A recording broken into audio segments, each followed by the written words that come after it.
Salah satu langkah kita menjadi seorang muslim yang baik adalah kita mulai setiap hari kita dengan bangun pagi, terbang tinggi.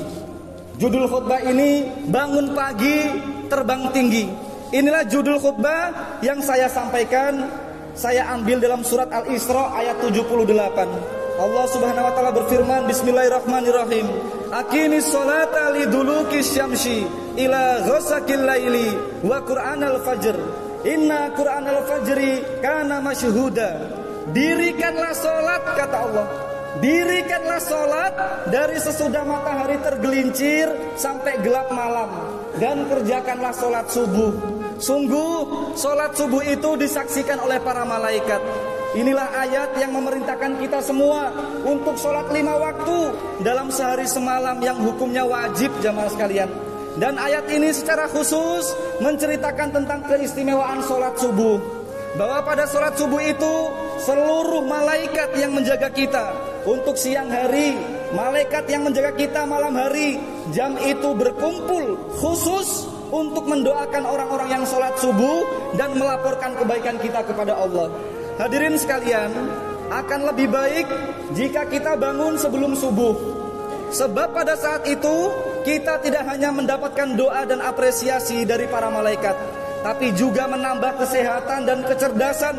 Otak kita bekerja lebih baik dan mudah mengingat bacaan-bacaan pada saat itu, antara tengah malam sampai pagi hari. Allah berfirman, Inna nasyiatal laili hiya asyaddu wa ta'awwa aqwamu qila. Sungguh bangun malam itu lebih kuat untuk mengisi jiwamu, dan bacaan di waktu itu lebih berkesan. Surat Al-Muzammil ayat 6. Udara yang bersih, jamaah sekalian, waktu subuh itu udara yang sangat bersih kayak oksigen, dapat mengoptimalkan metabolisme tubuh kita, mengurangi resiko serangan jantung, dan mencegah kerusakan paru-paru.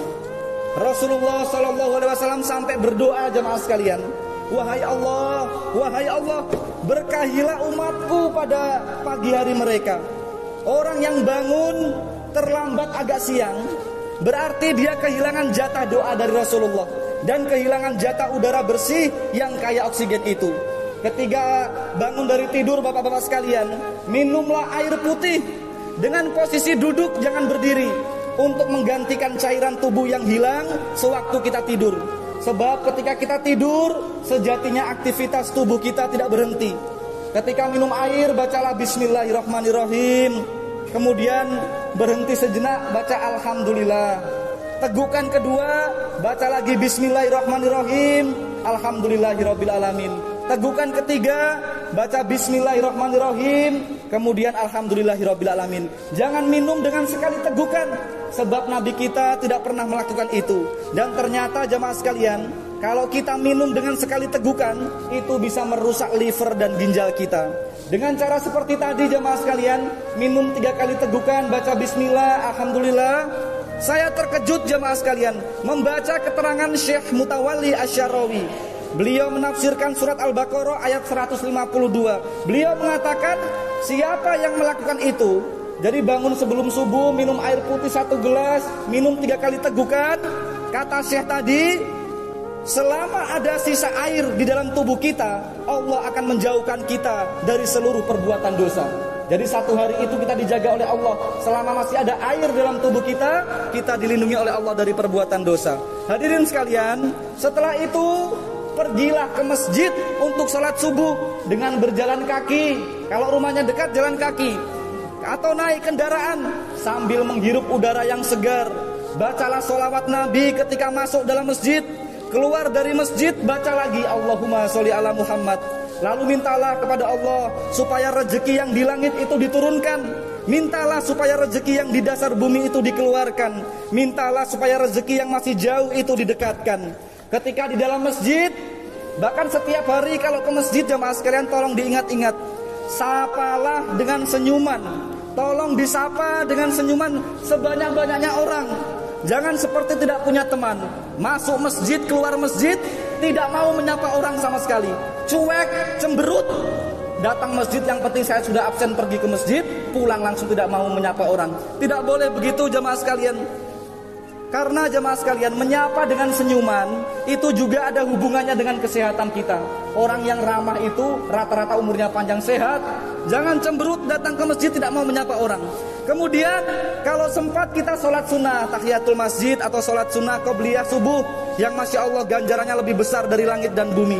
Kemudian Pak Imam kita selalu membaca sawu sufufakum, rapatkan barisan shaf. Bahkan setiap hari kita dengar Pak Imam baca seperti itu. Sawu sufufakum itu artinya luruskan barisanmu. Fa inna taswiyata sufufi min iqamatis shalah.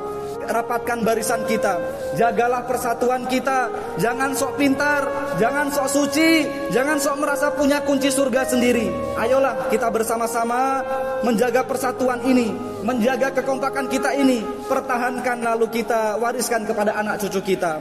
Lalu jemaah sekalian, setiap kita sholat berjamaah, ketika mengucapkan salam terakhir itu, pandanglah orang di kanan Anda, pandanglah orang di kiri Anda dengan full doa. Ketika mengucapkan salam terakhir, pandang kanan kiri dengan full doa. Kita doakan, ya Allah, jadikan orang-orang di kanan saya ini, ya Allah, bahagiakan dunianya, sukseskan anaknya, ya Allah, sembuhkan penyakitnya, ya Allah. Tengoklah ke kiri. Kemudian kita doakan lagi, ya Allah, orang di sebelah kiri saya ini bahagiakan rumah tangganya, perbanyak rezekinya, sukseskan anak-anaknya, jadikan anaknya ulama besar, pengusaha yang sukses, pemimpin yang hebat. Subhanallah. Tidak ada keindahan melebihi sholat berjamaah jamaah sekalian. Dan perlu bapak-bapak ketahui, ketika kita berdoa untuk orang lain, seluruh malaikat kemudian mengatakan, wahai Allah, orang yang menoleh dengan full doa itu, berikan yang sama seperti yang engkau berikan kepada orang yang didoakannya. Hadirin sekalian, setelah itu jika waktu memungkinkan, jangan keluar masjid sebelum matahari terbit. Sekali lagi, jika itu tidak mengganggu aktivitas keseharian kita. Mengapa jamaah sekalian? Sebab sholat kira-kira 15 menit setelah matahari terbit, itu pahalanya seperti umroh, pahalanya seperti haji. Rasulullah menyebut 3 kali, persis, tamah. Jadi sholat isyraq namanya. Itu pahalanya seperti umroh dan haji. Setelah itu jemaah sekalian, menjelang siang hari, matahari terbit itu, upayakan mendapatkan sinar matahari pagi. Sebab sinar matahari itu kaya vitamin D yang dibutuhkan untuk menguatkan tulang agar tidak mudah keropos, mengurangi resiko gula darah dan kolesterol yang tersimpan di bawah permukaan kulit kita. Dan yang terakhir jemaah sekalian, setelah sholat subuh, setelah semuanya telah Anda lakukan, mulailah aktivitas hari itu dengan riang gembira, yang senang. Kemudian bikinlah rencana-rencana yang indah. Mengapa jemaah sekalian? Sebab pikiran yang indah, pikiran yang positif, optimisme itu memaksimalkan sistem kerja otak dan tubuh kita. Kita boleh berdoa setiap pagi, ya Allah, sekarang matahari sudah terbit. Saya yakin, ya Allah, kondisi saya masih seperti ini. Tapi ketika matahari terbit, ya Allah, saya yakin akan terbit harapan-harapan baru untuk saya dan untuk anak-anak saya. Senanglah jamaah sekalian. Dan saya yakin akan ada perubahan besar jika kita riang penuh syukur. Kualitas hidup kita akan meningkat dan lebih berkualitas. Dan sebaliknya jamaah sekalian, jika bapak-bapak menjalani hidup dengan penuh keluh kesah, selalu pesimis dalam hidup, selalu mengeluh, maka penderitaan demi penderitaan itulah yang akan Anda rasakan. La in syakartum la azidannakum wa la in kafartum inna adzabi lasyadid. Al-Qur'an surat Ibrahim ayat 7. Yang terakhir jemaah sekalian, yakinkan diri kita bahwa pagi hari adalah awal hidup baru. Sudahlah, jangan hanyut dengan masa lalu yang kelam itu. Sudahlah, lupakan. Sekarang, hari ini, saya memulai hidup yang baru. Bangun paling pagi jamaah sekalian. Orang yang bangun paling pagi merupakan deklarasi kepada Allah dan alam semesta bahwa dialah orang yang paling siap menjemput rezeki. Orang lain yang tidur nyenyak pada saat itu, biarkan menikmati tidurnya. Tapi mereka sama dengan mengatakan kepada alam semesta, saya tidak siap menerima rezeki dan kesuksesan hari ini. Ada kata-kata bijak, burung yang keluar paling pagilah yang paling berhak menangkap cacing. Pagi hari adalah start sebuah lomba kehidupan hadirin. Dengan bangun paling pagi, Anda sedang mencuri start kehidupan. Seperti perenang dan pelari yang memenangi lomba karena start yang cepat dan tepat. Sebagai akhir khutbah saya mengutip firman Allah dalam surat Al-Waqiah ayat 10. Was-sabiquna sabiqun, was-sabiquna sabiqun. Orang yang paling awal adalah orang yang paling awal. Orang yang datang ke masjid paling awal, dialah yang masuk surga paling awal. Jika Anda paling awal menolong orang miskin di sekitar Anda, Andalah orang yang paling awal untuk ditolong Allah hari itu. Selamat Bapak-bapak sekalian, berlomba bangun paling pagi untuk siap terbang paling tinggi menuju kesuksesan dan kebahagiaan dengan senyum ilahi Rabbi. Aqulu qauli hadza wa astaghfirullah innahu wal ghafurur rahim. Walhamdulillahi rabbil alamin. Allahumma ghafir lil mu'minina wal mu'minat wal muslimina wal muslimat al ahya'i minhum wal amwat. Allahumma ya Allah, melalui doa hari Jumat yang mustajab ini ya Allah, ampunilah dosa-dosa kami semua. Ampunilah keluarga kami tercinta yang sudah kembali ke hadirat-Mu ya Allah.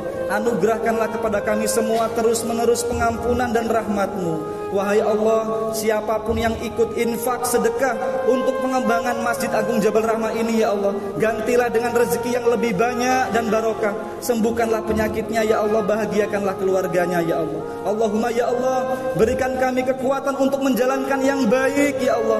Pertemukan kami dengan orang yang baik-baik. Jauhkan kami dari orang-orang yang tidak baik yang merusak akhlak kami. Berikan kami kekuatan untuk menjauhi yang dosa-dosa ya Allah. Ya Allah, ada orang yang meninggal dalam keadaan su'ul khotimah, maka jangan sampai kami meninggal dalam keadaan su'ul khotimah ya Allah. Ada orang yang meninggal dulunya jelek, menjelang wafatnya baik, itulah husnul khotimah ya Allah. Allahumma ja'al awwalal yauma sholaha. Wahai Allah, jadikan setiap pagi hari kami penuh petunjuk darimu. Wa awsatoha najaha, siang harinya tanda-tanda kesuksesan ya Allah. Wa akhirahu najaha, dan jadikan malam hari kami malam syukur dan kebahagiaan. Ya Rabbana atina fid dunya hasanah wa fil akhirati hasanah wa qina azabannar walhamdulillahi rabbil alamin.